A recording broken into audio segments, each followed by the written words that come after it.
ചേട്ടാ നമസ്കാരം. നമസ്കാരം. ചേട്ടാ, നമ്മുടെ മുൻ കരസേനാ മേധാവിയായിട്ടുള്ള ജനറൽ മനോജ് പാണ്ഡെ അദ്ദേഹം കഴിഞ്ഞ ദിവസം ഒരു പ്രസ്താവന നടത്തിയിട്ടുണ്ട്. ആ പ്രസ്താവന വളരെയധികം ഇമ്പോർട്ടന്റ് ആയിട്ടുള്ള ഒരു പ്രസ്താവനയാണ്. നമ്മളിപ്പോൾ നിൽക്കുന്ന ഒരു സാഹചര്യം നമുക്കറിയാം. നോർത്ത് ഈസ്റ്റ് അഥവാ വടക്ക് കിഴക്ക് എന്ന് പറയുന്ന നമ്മുടെ സംസ്ഥാനങ്ങൾ 2014 മുമ്പ് ഇന്ത്യയിൽ പ്രധാനമന്ത്രിയായ നരേന്ദ്രമോദി വരുന്നതിന് മുമ്പ് വരെ ഒരു പട്ടി പോലും തിരിഞ്ഞു നോക്കാത്ത സംസ്ഥാനങ്ങളായിരുന്നു. സ്വാഭാവികമായിട്ടും അങ്ങോട്ടേക്ക് ഇന്ത്യക്കാർക്ക് കടക്കാനായിട്ട് പറ്റില്ല, പ്രത്യേകം പാസ് വേണം. താങ്കൾ അവിടെ ജനിച്ചു വളർന്ന ആളായതുകൊണ്ട് കൂടുതൽ ഡീറ്റെയിൽസ് അതിനെക്കുറിച്ച് അറിയാനായിട്ട് സാധിക്കും. നമ്മുടെ മജീഷ്യൻ മുതുകാടൊക്കെ അങ്ങോട്ടേക്ക് പോകുമ്പോൾ ഇന്ത്യയുടെ ഫ്ലാഗ് അയാളുടെ കയ്യിൽ ഇരിക്കുന്നത് കണ്ടിട്ട് ആ ഫ്ലാഗ് എടുത്തിട്ട് അവര് കീറുകളഞ്ഞ സിറ്റുവേഷൻ ഉണ്ടായിട്ടുണ്ടെന്ന് അദ്ദേഹം തന്നെ പറഞ്ഞിട്ടുണ്ട്. അവിടെ ജനഗണമന പാടാൻ പറ്റില്ല എന്ന് പറഞ്ഞിട്ടുണ്ട്. അവിടെ വേറെ ഗുണ്ടകളുടെ ഭരണമായിരുന്നു എന്ന് പറഞ്ഞിട്ടുണ്ട്. ഭയങ്കര അതിഭീകരമായിട്ടുള്ള അരാജകത്വം നിലനിൽക്കുന്ന സംസ്ഥാനം. അതിന്റെ ഒരു പങ്ക് നമ്മുടെ UPA ഗവൺമെന്റിന് എന്തായാലും ഉണ്ട്. കാരണം അവർക്കുള്ളിൽ തന്നെ ആ ഒരു അരക്ഷിതാവസ്ഥയുടെ ഒരു അവബോധം ഉണ്ടാക്കി നിങ്ങളൊന്നും ഇന്ത്യക്കാരല്ല എന്നുള്ള രീതിയിൽ അവരെ ഒന്ന് പിളർത്തിയെടുക്കാനുള്ള ഒരു ശ്രമം, അതിന് നമ്മുടെ രാജ്യത്തെ ഗവൺമെന്റ് എന്ത് ചെയ്യുകയായിരുന്നു? തീ പകരുകയായിരുന്നു. കാരണം ഇതിന്റെ പിന്നിൽ UPA സർക്കാരിന്റെ വലിയ കളിയുണ്ടെന്ന് ഞാൻ പറയും. കാരണം കഴിഞ്ഞ ദിവസം RVS മണി എന്ന് പറയുന്ന സോണിയാഗാന്ധിയുടെ അണ്ടർ സെക്രട്ടറി തന്നെ വന്നിരുന്നു പറഞ്ഞത് INC-യും ISA-യും കൂടെ ചേർന്നാണ് താജ് ആക്രമണം നടത്തിയെന്നാണ് പറഞ്ഞത്. അപ്പൊ ഇന്ത്യയെ പിളർക്കാനുള്ള ഗൂഢാലോചന ഇവർ തന്നെ നടത്തുമെന്നാണ് ഞാൻ വിചാരിക്കുന്നത്. അത് ശരിയാകാനുള്ള സാധ്യതയും ഞാൻ കാണുന്നുണ്ട്. അപ്പോ അങ്ങനെ കിടന്ന സംസ്ഥാനങ്ങൾ ഇപ്പോ സത്യം പറഞ്ഞാൽ നരേന്ദ്രമോദി വന്ന ശേഷം അദ്ദേഹം പറഞ്ഞൊരു വാക്കുണ്ട്: ഇന്ത്യയിൽ ഏറ്റവും കൂടുതൽ ഇന്ത്യക്കാർ പോകാൻ ആഗ്രഹിക്കുന്നതും കൊതിക്കുന്നതും ഡെവലപ്മെന്റ് ഉണ്ടാകുന്ന സംസ്ഥാനങ്ങളായി നോർത്ത് ഈസ്റ്റ് സംസ്ഥാനങ്ങളെ ഞാൻ മാറ്റും എന്ന് അദ്ദേഹം പറഞ്ഞിട്ടുണ്ട്. അതിനുശേഷം അഭൂതപൂർവമായിട്ടുള്ള വളർച്ചയാണ് നോർത്ത് ഈസ്റ്റ് സംസ്ഥാനങ്ങൾക്ക് ഉണ്ടായിരിക്കുന്നത്. ഇത് ഇവരെയൊക്കെ വലിയ രീതിയിൽ അസ്വസ്ഥതപ്പെടുത്തി. അതിനുശേഷം ബംഗ്ലാദേശിൽ കലാപം വന്നു. നമ്മൾ നോർത്ത് ഈസ്റ്റിന് ചുറ്റും കിടക്കുന്ന എല്ലാ രാജ്യങ്ങളിലും വൻ കലാപം ഉണ്ടായി. അപ്പോഴും നോർത്ത് ഈസ്റ്റിലൊന്നും സംഭവിച്ചില്ല. ഇപ്പോഴിതാ മുൻ കരസേനാ മേധാവിയായിട്ടുള്ള മനോജ് പാണ്ഡെ അദ്ദേഹം പറയുന്നത് ഈ നോർത്ത് ഈസ്റ്റിനെ ഇപ്പോൾ അതിവേഗത്തിൽ നമ്മുടെ കേന്ദ്ര സർക്കാർ ഡിഫൻസ് മാനുഫാക്ചറിങ് ഹബ്ബാക്കി മാറ്റുന്നു എന്നുള്ളതാണ്. നോർത്ത് ഈസ്റ്റിനെ മാത്രമല്ല കൊൽക്കത്തയും മാറ്റുന്നു എന്നുള്ളതാണ്. അപ്പൊ എന്തുകൊണ്ട് നോർത്ത് ഈസ്റ്റ് എന്നുള്ളൊരു ചോദ്യമുണ്ട്. Why north east? Defence manufacturing ഹബ്ബാക്കാനാണെങ്കിൽ നമ്മുടെ രാജ്യത്ത് എന്തോരം നല്ല സംസ്ഥാനങ്ങളുണ്ട്. നല്ല സംസ്ഥാനം എന്ന് പറഞ്ഞാൽ നോർത്ത് ഈസ്റ്റിന് മോശമാണെന്നല്ല ഞാൻ പറയുന്നത്. പക്ഷേ അതിന്റെ ഒരു എന്താ പറയാ, അവരുടെ ഒരു കെടപ്പ് അങ്ങനെയാണ്. ആ ഒരു ഭൂപ്രകൃതി അങ്ങനെ ആയതുകൊണ്ടാണ്.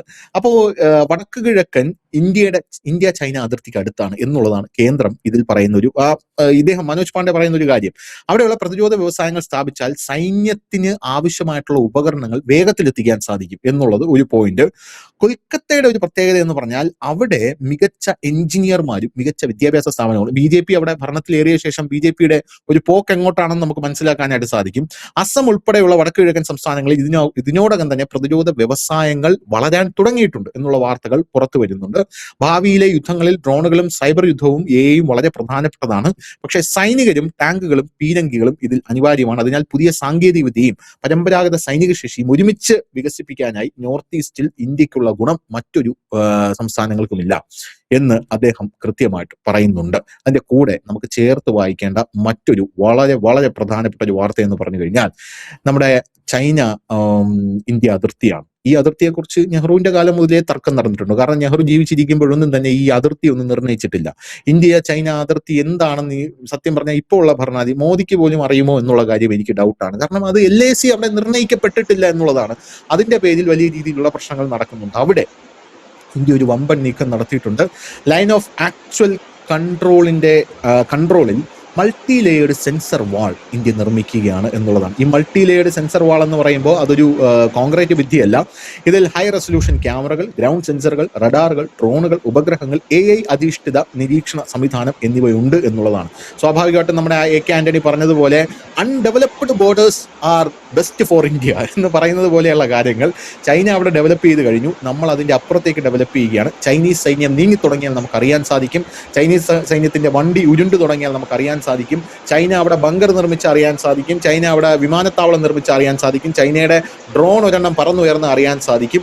ഇതെല്ലാം ആദ്യം കാണുകയും പിന്നെ പ്രതികരിക്കുകയും ചെയ്യുന്നത് ഇന്ത്യ ആയിരിക്കും എന്നുള്ളതാണ് നമുക്ക് ലഭിക്കുന്ന വിവരങ്ങൾ എന്ന് പറയുന്നത്. ചൈന ഇത് വലിയ രീതിയിൽ ബാധിക്കും. അതും പിന്നെ നമ്മുടെ ഈ നോർത്ത് ഈസ്റ്റിൽ ഉണ്ടാകുന്ന ഈ ഒരു വലിയ ഒരു വിപ്ലവം, അങ്ങനെ തന്നെ പറയണം, ഒരു വിപ്ലവം കൂടെ ചേർത്ത് വായിക്കുമ്പോൾ നമ്മൾ ചൈനയ്ക്കെതിരെ ഒരുപാട് ന്യൂസ് നമ്മൾ കൊടുത്തിട്ടുണ്ട്. അതൊക്കെ കേന്ദ്ര സർക്കാർ ചെയ്യുന്നതാണ്. അപ്പോഴും ചൈന പ്രൊപ്പഗാൻഡ വാറുകൾ മാത്രമാണ് നടത്തുന്നത്. ഇന്ത്യക്ക് സ്റ്റെൽത്ത് വിമാനം ഇല്ല, നമുക്കത് 500 എണ്ണം ഉണ്ട് എന്നൊക്കെ പറഞ്ഞുകൊണ്ടുള്ള. പക്ഷെ അതിനെയും കവച്ചു വയ്ക്കുന്ന രീതിയിലുള്ള വാർത്തകളാണ് ഇപ്പോൾ പുറത്തു വരുന്നത്. അപ്പൊ ഇതിനെ എങ്ങനെയാണ് നമ്മൾ വിലയിരുത്തേണ്ടത് യഥാർത്ഥത്തിൽ? നമ്മുടെ ഈ പ്രധാനമന്ത്രി നരേന്ദ്രമോദി അധികാരം ഏറ്റെടുത്ത് കഴിഞ്ഞപ്പോൾ അദ്ദേഹം പറഞ്ഞൊരു കാര്യം, ഈ രാജ്യത്തിന്റെ രത്ന കിരീടമാണ് വടക്കിഴക്കൻ സംസ്ഥാനങ്ങൾ, അതിലുള്ള രത്നങ്ങളാണ് ആ സംസ്ഥാനങ്ങൾ എന്നാണ് അദ്ദേഹം പറഞ്ഞത്. ആ വാക്ക് ആദ്യമായിട്ട് എനിക്ക് തോന്നുന്നു വടക്കിഴക്കൻ സംസ്ഥാനങ്ങളെ കുറിച്ച് ഇത്രയും മനോഹരമായി പറഞ്ഞിട്ടുള്ള, ഇല്ലെങ്കിൽ ഇത്രയും ഉയർത്തി പറഞ്ഞിട്ടുള്ള ഒരു പ്രധാനമന്ത്രി ശ്രീ നരേന്ദ്രമോദിയാണ്. ഇതിനു മുമ്പുള്ള ഭരണാധികാരികൾ എന്തൊക്കെയാ പറഞ്ഞത് ഇപ്പൊ ധനുഷ് തന്നെ പറഞ്ഞു. അതായത് വടക്കിഴക്കൻ സംസ്ഥാനങ്ങൾ വികസിച്ചു കഴിഞ്ഞാൽ, അവിടെ റോഡ് വന്നാൽ ചൈനീസ് പട്ടാളത്തിന് എളുപ്പത്തിൽ ഇന്ത്യ കീഴ്പ്പെടുത്താൻ കഴിയുമെന്ന് അവിടുത്തെ ജനങ്ങളെ പറഞ്ഞു പഠിപ്പിച്ചു. കറണ്ട് വന്നു കഴിഞ്ഞാൽ ചൈനീസ് വിമാനങ്ങൾക്ക് നമ്മുടെ സ്ഥലം നോക്കി ബോംബിടാൻ കഴിയുമെന്ന് അവരെ പഠിപ്പിച്ചു. അങ്ങനെ അവരെ ഇരുട്ടിലേക്കും അടിമത്തത്തിലേക്കും തള്ളിവിട്ടു. ധനുഷ് പറഞ്ഞ വളരെ കറക്റ്റാ. അവരെ നമുക്ക് ചേർത്ത് പിടിക്കാമായിരുന്നു. പക്ഷെ ചേർത്ത് പിടിക്കുന്നതിന് പകരം നമ്മൾ അവരെ രണ്ടാംകിട പൗരന്മാരായിട്ടോ ഇല്ലെങ്കിൽ മറ്റേ വളരെ വേസ്റ്റ് സാധനങ്ങളായിട്ടോ നമ്മൾ തള്ളിക്കളഞ്ഞപ്പോൾ അവരുടെ ഇടയിൽ പ്രവർത്തിക്കുന്ന സംഘടനകൾ, മിഷണറിമാര്, ഇവര് പുതിയ രാജ്യം ഉണ്ടാക്കുന്നതിന് വേണ്ടിയിട്ട് ഇവരെ പ്രകോപിപ്പിച്ച് ആയുധങ്ങൾ അണിയിച്ചുകൊണ്ട് അവരെ പോരാളികളാക്കി, വിഘടനവാദികളാക്കി, ഭീകരവാദികളാക്കി മാറ്റുകയാണ് ചെയ്തത് നമ്മുടെ സർക്കാർ. അതായത് നെഹ്റു മുതലായിട്ടുള്ള എല്ലാ സർക്കാരുകളുമാണ് അത്. ഇപ്പൊ മണിപ്പൂർ സംസ്ഥാനങ്ങൾ മൊത്തം ക്രിസ്തീയവൽക്കരിച്ച് കഴിഞ്ഞില്ലേ? ഏകദേശം കഴിഞ്ഞു. അതായിരുന്നല്ലോ ഇവരുടെ ലക്ഷ്യം. ക്രിസ്തീയവൽക്കരിച്ചു കഴിഞ്ഞു. പിന്നീട് അവരുടെ അടുത്ത ലക്ഷ്യം എന്ന് വെച്ചാൽ അത് ഒരു രാജ്യമാക്കി മാറ്റുക എന്നുള്ളത്, ദൈവരാജ്യം ആക്കുക എന്നുള്ളതായിരുന്നു നമ്മുടെ ലക്ഷ്യം. അതിനുവേണ്ടിയിട്ടുള്ള പണി നടന്നുകൊണ്ടിരിക്കുമ്പോഴാണ് അപ്രതീക്ഷിതമായി ശ്രീ നരേന്ദ്രമോദി 2014 വരുന്നത്. അതോടുകൂടി കളം മാറിപ്പോയി. അപ്പോഴാണ് പിന്നെ മണിപ്പൂരിന്റെ കരച്ചിൽ തുടങ്ങി. മണിപ്പൂരിൽ എന്നാണ് ഈ പ്രശ്നം തുടങ്ങി? 1964 തുടങ്ങിയ വിഷയമല്ലേ. 64 മോദി ഉണ്ടായിരുന്നു. മോദി പയ്യനങ്ങൾ, കൊച്ചിറക്കനാണ്, ഓടി നടക്കുന്ന പ്രായമാണ്. അന്ന് മോദി ഉണ്ടായിരുന്നു. BJP ജനിച്ചിട്ടില്ല. BJP 1980കളിലാണ് പാർട്ടി തന്നെ രൂപീകൃതമാകുന്നത്. അതിനൊക്കെ മുമ്പ് തുടങ്ങിയതല്ലേ മണിപ്പൂർ വിഷയം. ഇതൊക്കെ കൈകാര്യം ചെയ്യാനായിട്ട് ഇന്ദിരാഗാന്ധിക്ക് ഇംഫാലിൽ കൊണ്ട് പിന്നെ ബോംബിടേണ്ടി വന്നില്ലേ? നമ്മുടെ രാജ്യത്ത് ഇതുവരെ കേട്ടുകേൾവിയുണ്ടോ? ഇതൊക്കെ ചരിത്രം മൂടി വെക്കാൻ കഴിയില്ല. നിങ്ങൾക്ക് പറയാതിരിക്കാൻ കഴിയും, പക്ഷെ അതൊന്നും ചരിത്രം ഇല്ലാതാകുന്നില്ല. ഇതെല്ലാം ചെയ്തിട്ടും എന്താ അതൊന്നും തീരാതിരുന്നത്? ഈ നരേന്ദ്രമോദി വന്നതിന് ശേഷം വടക്കിഴക്കൻ സംസ്ഥാനങ്ങളിൽ ഈ മണിപ്പൂർ ഒഴിച്ച് ബാക്കിയുള്ളിടത്തൊന്നും തന്നെ എപ്പോഴും അതിർത്തി പ്രശ്നങ്ങൾ ഉണ്ടാകുന്ന ഒരു സ്ഥലമാണിത്. ഇവിടെ അതിർത്തി സംഘർഷങ്ങളില്ല, ഗോത്രവർഗ്ഗങ്ങൾ തമ്മിൽ സംഘർഷം ഉണ്ടായിട്ടില്ല എന്നുള്ളത് ശ്രദ്ധിക്കേണ്ട ഒരു കാര്യം കൂടിയാണ്. ഈ ഒരു വക കാര്യങ്ങളെല്ലാം തന്നെ നടക്കുന്നു എന്നുള്ളത് തന്നെയാണ് ഇതിനകത്ത് ഏറ്റവും വലിയ ഒരു പ്രധാനം. ഇനി ഇവിടെ എപ്പോഴും ഇവിടുത്തെ പ്രതിപക്ഷ പാർട്ടികൾ കരയുന്ന ഒരു കാര്യമുണ്ട്, ചൈന കയ്യേറി. എവിടെങ്കിലും ഒരു അതിർത്തിക്കല്ലുണ്ടായിരുന്നു?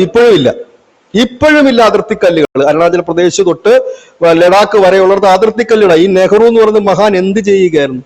നെഹ്റുവിന്റെ മോള് ഭരിച്ചില്ലേ? കൊച്ചുമോൻ ഭരിച്ചില്ലേ? പിന്നെ ബുദ്ധിശാലിയായ നരസിംഹറാവു ഭരിച്ചില്ലേ? ബുദ്ധിമാനായ മൻമോഹൻ സിംഗ് ഭരിച്ചില്ലേ?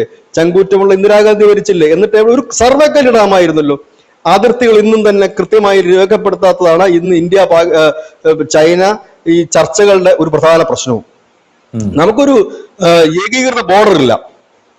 അത് ആരുടെ കുറ്റമാണ്? 1947 സ്വാതന്ത്ര്യം കിട്ടിയ ഒരു രാജ്യത്തിന് 2014 മോദി വന്നിട്ട് വേണോ ഇതിനകത്ത് സർവേക്കല്ലിട്ടിട്ട് ഇതിങ്ങനെയാണ് എന്നിട്ട് അങ്ങ് പറയുകയാണ് മോദി വന്നു പിടിച്ചെടുത്തു എന്നുള്ളത്? വിവരക്കേട് പറയുന്നതിനൊരു അതിര് വേണ്ട. ഇതൊക്കെ കൊണ്ടാണ് ഈ പാർട്ടിയുടെ നേതാക്കളുമൊക്കെ രാജ്യദ്രോഹികൾ എന്ന് ജനം വിളിക്കുന്നതും അവരെ എടുത്ത് പുറത്തു കളയുന്നതിന് കാരണം. ചരിത്രം നമ്മൾ നോക്കുമ്പോൾ അങ്ങനെ തന്നെയാണ്. ഇപ്പോൾ അത് വന്നു. ഇന്നിപ്പോ വടക്കിഴക്കൻ സംസ്ഥാനങ്ങളിലേക്ക് വലിയ വീതിയേറിയ ഹൈവേകൾ വന്നിരിക്കുന്നു. ആ ഹൈവേകൾ എന്ന് പറഞ്ഞത് നമ്മളാരും പറയുന്നതല്ല, ഇവിടുന്ന് പോകുന്ന വ്ളോഗർമാരാണ് വ്ളോഗ് ചെയ്യുന്നത്. കണ്ടില്ലേ പടുകൂറ്റൻ ഹൈവേ എന്ന്? വെസ്റ്റ് ബംഗാളിൽ നിന്ന് ഒരു 10 വരിപ്പാത, ഒരു എക്സ്പ്രസ് ഹൈവേ തുടങ്ങി അത് നമ്മുടെ ആസിയാൻ രാജ്യങ്ങളിലേക്ക് പോകുന്നുണ്ട്. സിംഗപ്പൂർ വരെ പോകുന്ന ഒരു വലിയ ഹൈവേ ഉണ്ട്, ഇല്ലേ? അപ്പം ഇങ്ങനെയെല്ലാം വരുന്ന ഒരു വലിയ വികസനം ഈ നരേന്ദ്രമോദി സർക്കാർ വന്നതിന് ശേഷം. അപ്പം മമതാ ബാനർജി പറഞ്ഞു അതെ ഞാനാണ് ഇത് തുടങ്ങി വെച്ചത്. അതങ്ങനെയാണ് ഇന്റർനാഷണൽ പാത മമതാ ബാനർജി തുടങ്ങുന്നത്.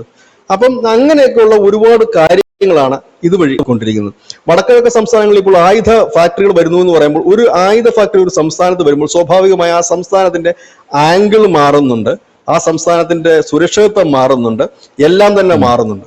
നമ്മുടെ രാജ്യത്തിന്റെ പ്രധാനപ്പെട്ട ഈ ഡ്രോണുകളുടെ മറ്റും നിർമ്മാണ കേന്ദ്രമായി വടക്കിഴക്കൻ സംസ്ഥാനങ്ങളും വെസ്റ്റ് ബംഗാളും മാറുന്നു എന്ന് പറയുമ്പോൾ അത് രാജ്യത്തിന്റെ ഒരു ഏറ്റവും ചേർന്ന്, കാരണം രാജ്യത്തിന് ഏറ്റവും ചേർന്ന് നിൽക്കുന്ന രാജ്യത്തിന്റെ സൈന്യമാണ്, അല്ലെങ്കിൽ ഡിഫൻസ് ആണ്. ആ ഡിഫൻസിന്റെ ഹൃദയത്തിന്റെ ഒരു ഭാഗമാണ് അങ്ങോട്ടേക്ക് പോകുന്നു എന്ന് പറയുന്നത്.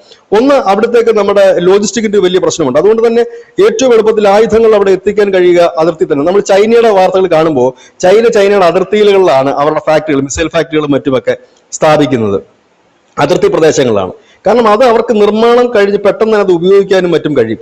ഇല്ലെങ്കിൽ വടക്കിഴക്കൻ സംസ്ഥാനത്ത് നിന്ന് മറ്റിടത്തുനിന്ന് കൊണ്ടുവരുന്നതിനേക്കാളും വളരെ എളുപ്പമാണ്. അതുപോലെ തന്നെ നമ്മൾ രാജ്യം ഇപ്പോൾ ഏറ്റവും കൂടുതൽ ശ്രദ്ധ പതിപ്പിച്ചിരിക്കുന്ന അവിടത്തേക്കുള്ള റെയിൽ റോഡ് ഗതാഗതങ്ങൾ വളരെ വിശാലമാക്കുക എന്നുള്ളതാണ്. വളരെ വളരെ സ്പീഡിൽ അത് എത്തിക്കുക എന്നുള്ളതാണ്. അത് മാത്രമല്ല, മ്യാൻമാറിലേക്ക് കടന്നുകൊണ്ട് അരക്കൻ അവനയുടെ പ്രദേശത്തുള്ള സിറ്റ്വയിൽ നമ്മളൊരു തുറമുഖം അതിന്റെ പണി തീർന്നു കിടക്കുകയാണ്. അതുപോലെ തന്നെ നമ്മള് ഭൂട്ടാനിലേക്ക് നമ്മുടെ പാതകൾ പോകുന്നു. അങ്ങനെ നിവർന്ന് കിടക്കുന്ന ഒരു വലിയ ഏരിയയിലേക്ക് അത് കടന്നു പോകുന്നു. അതിനേക്കാളൊക്കെ ഇമ്പോർട്ടന്റ് ആയിട്ടുള്ളതാണ് ധനുഷ് നേരത്തെ പറഞ്ഞ ഒരു വലിയ ഇലക്ട്രിക്കൽ വാൾ. നമുക്ക് അവിടെ ഭിത്തി കെട്ടാൻ കഴിയില്ല. കാരണം ഞാൻ പറഞ്ഞതുപോലെ തന്നെ അതിർത്തികൾ ഇപ്പോഴും കൃത്യമല്ല. അവരവരുടേതെന്ന് പറയുന്നു, നമ്മൾ നമ്മുടേതെന്ന് പറയുന്നു. കൃത്യമായിട്ടൊരു ബോർഡർ അതിനകത്ത് ഫിക്സ് ചെയ്യാൻ പാകിസ്ഥാനോട് നമുക്ക് കൃത്യമായൊരു ബോർഡർ ഉണ്ട്. പക്ഷെ ഇതിനൊരു കൃത്യമായൊരു ബോർഡർ ഇതിനകത്ത് പലതും പറയാനില്ല. പ്രത്യേകിച്ച് അരുണാചൽ പ്രദേശ് മുതൽ കിടക്കുന്ന ഭാഗങ്ങളിലൊക്കെ ഇപ്പൊ അവിടെ നമ്മളൊരു ഇലക്ട്രോണിക്സ് വേലിയാണ് കെട്ടിയിരിക്കുന്നത്. ആ ഇലക്ട്രോണിക്സ് വേലി എന്ന് പറഞ്ഞാൽ റഡാർ സംവിധാനങ്ങളുണ്ട്, ആധുനിക രീതിയിലുള്ള ലേസർ സംവിധാനങ്ങൾ, ഒരു വലിയ ബീം, ഒരു ഉരുക്ക് കോട്ട പോലെയാണ് കിട്ടിയിരിക്കുന്നത്. അതായത് മനുഷ്യനിർമ്മിതമായ വേലികൾക്കപ്പുറത്ത് അധിഷ്ഠിതമായിട്ടൊരു വമ്പൻ വേലി. ഇനിയുള്ള കാലഘട്ടങ്ങളിലൊക്കെ മിക്കവാറും ഒക്കെ രാജ്യങ്ങളുടെ അതിർത്തി വേലികൾ ഇത്തരത്തിൽ തന്നെ ആയിരിക്കും. കാരണം ഈ എന്താണ് പറയുന്നത്, ഈ കമ്പിവേലിയും മറ്റുമൊക്കെ കെട്ടുന്നതിന്റെ വലിയ കോസ്റ്റ് കുറഞ്ഞു കിട്ടും എന്നുള്ളതല്ല, ഈ കാലാകാലങ്ങളിൽ അത് മെയിൻറ്റെയിൻ ചെയ്യണമല്ലോ. അതിന്റെ റിസ്ക് ഫാക്ടറും കുറച്ചുകൊണ്ട് ഇത്തരത്തിലുള്ള വേലികൾക്ക് വലിയ ഇമ്പോർട്ടൻസ് തന്നെയുണ്ട്. അതായത് അപ്പുറത്തെ അതിർത്തികൾ ചലിച്ചു കഴിഞ്ഞാൽ തന്നെ നമുക്ക് അറിയാൻ കഴിയുന്ന രീതി. ഇപ്പൊ വെസ്റ്റ് ബംഗാളിൽ നമ്മൾ അത് ചെയ്ത് തുടങ്ങിയിട്ടുണ്ട്. അതായത് ഒരാൾ നുഴഞ്ഞു കയറുന്നതിന് മുമ്പ് തന്നെ അതിന് നമുക്ക് ഇൻഡിക്കേഷൻ തരുന്ന ഒരു കാര്യം. കാരണം ലോകം മാറുകയാണ്, നമ്മുടെ സൈന്യത്തിന്റെ ആയാലും ടെക്നോളജികൾ മാറിക്കൊണ്ടിരിക്കുക. അപ്പം അത്തരത്തിലേക്ക് ഒരു വലിയ അതിർത്തി കെട്ടുന്നു എന്നുള്ളൊരു വലിയ വാർത്തയാണ്. ഇന്ത്യ ചൈന ബോർഡറിൽ ഇന്ത്യ ഇത്തരത്തിലൊരു വേലി കെട്ടുന്നു എന്നൊരു വലിയ വാർത്ത ഇതിനു മുമ്പ് എവിടെങ്കിലും ഈ മഹാരാജ്യത്ത് ഇന്ത്യ പിന്നെ ചൈന അതിർത്തിയിൽ വേലി കെട്ടുന്നതിനെ കുറിച്ച് കേട്ടിട്ടുണ്ടോ? അതിർത്തി കല്ലിടുന്നതിനെ കുറിച്ച് കേട്ടിട്ടുണ്ടോ? ഇല്ല. അതിർത്തി തർക്കം എന്തുകൊണ്ടാണ് ഇപ്പോൾ ഈ കമാൻഡർ തലത്തിലായാലും അജിത് ഡോവൽ ഈ ദേശീയ ഉപദേഷ്ടാക്കളുടെ തലത്തിലായാലും വിദേശകാര്യ മന്ത്രാലയത്തിന്റെ തലത്തിലായാലും ഈ നടക്കുന്ന ചർച്ചകൾ 20 റൗണ്ടായി 30 റൗണ്ട് ചർച്ച നടന്നു എന്നൊക്കെ നമ്മൾ വാർത്ത ചെയ്യാറില്ലേ? എന്തുകൊണ്ടാണ് ഈ 30 റൗണ്ട് ചർച്ച ചെയ്യുന്നത്? കാരണം ഇതിനകത്തൊരു ഡിസ്പ്യൂട്ടാണ്. ഇത് എവിടെയാണ് എന്താണെന്നൊരു ഇത് വേണ്ടേ? ആ ഡിസ്പ്യൂട്ട് പരിഹരിക്കണമെങ്കിൽ വർഷങ്ങൾ വേണ്ടി വരും. അത് ഇന്ത്യയും പറയുന്നുണ്ട്, ചൈനയും പറയുന്നുണ്ട്. അതുകൊണ്ട് ഇപ്പോൾ എന്താണ് നമ്മൾ ആദ്യത്തെ ഡിമാൻഡ് നമ്മൾ വെച്ചത്? നമ്മൾ അംഗീകൃതമായിട്ടുള്ള ഇന്റർനാഷണൽ ബോർഡറിൽ നിന്ന്, ലൈൻ ഓഫ് കൺട്രോളിൽ നിന്നൊക്കെ നമ്മുടെ രണ്ടു ഭാഗത്തെ സൈന്യങ്ങൾ മാറണം.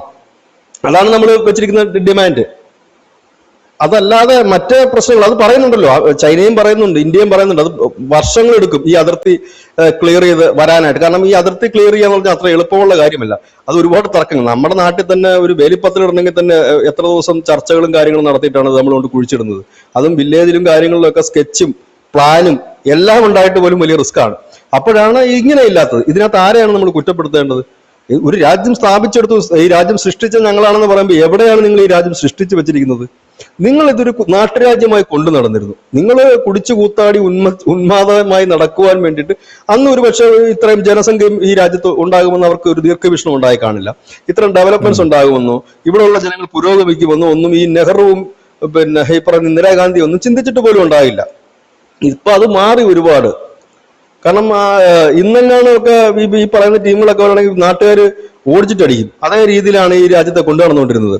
അപ്പം ഇതിന്റെയൊക്കെ ഒരു പ്രധാനപ്പെട്ട ഒരു കാര്യമാണ്. ഇതിനകത്ത് ഏറ്റവും ഇമ്പോർട്ടന്റ് ആയിട്ടുള്ള വാർത്ത ഇത് തന്നെയാണ്. ഇന്ത്യ ചൈന അതിർത്തിയിൽ ഇന്ത്യ ഒരു ഗംഭീരമായ ഒരു വാള് കെട്ടുന്നു. വടക്കിഴക്കൻ സംസ്ഥാനങ്ങളിൽ നമ്മുടെ ആയുധ നിർമ്മാണ പുരകൾ ഇന്ത്യ സ്ഥാപിക്കുന്നു എന്നുള്ളത് ഗംഭീര വാർത്തയാണ്. ഇന്ത്യ ചരിത്രത്തിൽ ഇത് ആദ്യമാണ്.